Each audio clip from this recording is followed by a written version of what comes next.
Alors, je commence par les relations qu'on doit savoir.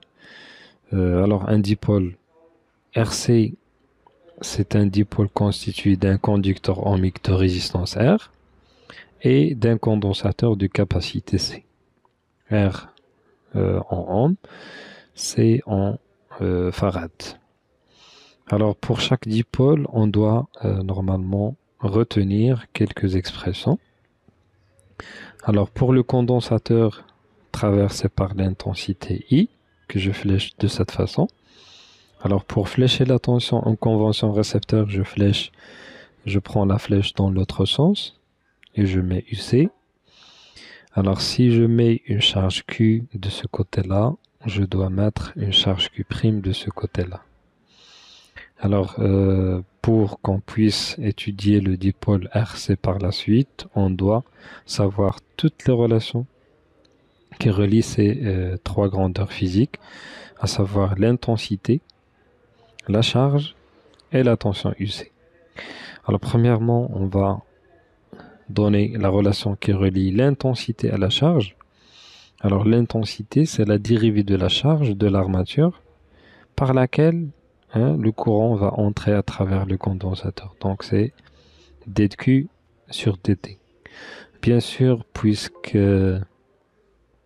la charge Q' égale moins Q, ou bien puisque la charge Q égale à moins Q', cette relation devient I égale à moins dQ sur dt.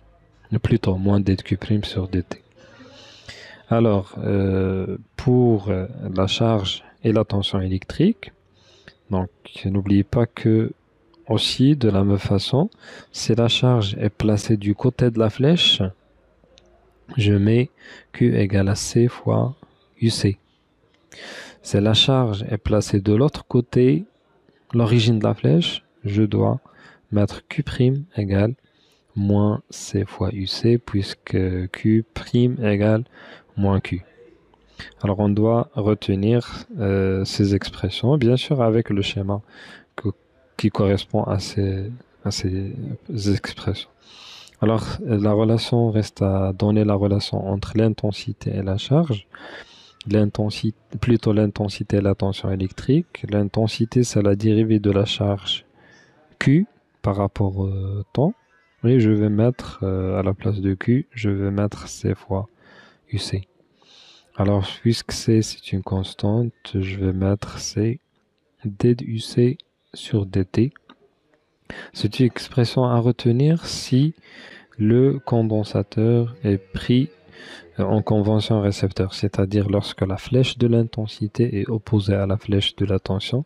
Sinon, on aurait un signe moins ici.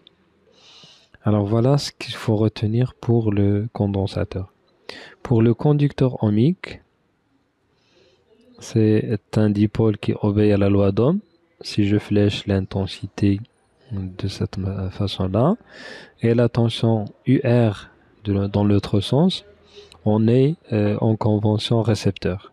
Alors dans ce cas, la relation qui relie la tension et l'intensité UR égale la résistance de ce conducteur ohmique fois l'intensité.